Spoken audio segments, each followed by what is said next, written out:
So now we're going to go over the horizontal plyo series.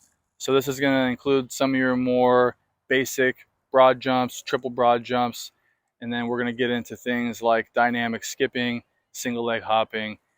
And the big theme here is that we want to complement our acceleration session with more displacement themes. We want to get more horizontal force output so that we can eventually learn and build the skill to project our body this direction rather than this direction. So big things to focus on is everything's for distance. You're going to have lower air times on some of those dynamic skips, and we're just really emphasizing large amplitude motions where we're getting big arms nice and open. We're driving that knee up violently, and again, we're just pushing horizontally. So a very common one, this is tested in a lot of combines. This is the standing broad jump.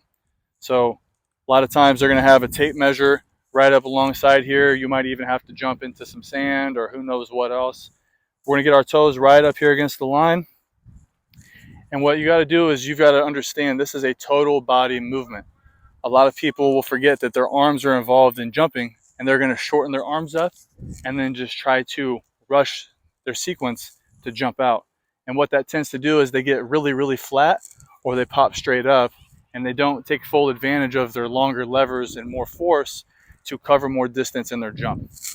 So what I prefer to do is I'll get a nice reach here, get those arms up, I'll get my rhythm a couple times, just feeling it out, and then I'm going to load these arms. I'm going to swing them back violently as I'm leaning forward, and I'm going to send everything horizontal.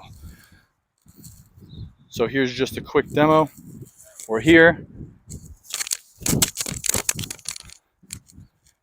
Now in a combine, you're going to have to stick that jump. You can't walk it off like I do. In track and field, if you're doing a long jump, you can just hit the sand and go, but this is a lot different. So try to stick that jump if you can, so that we're creating good habits for those testing scenarios.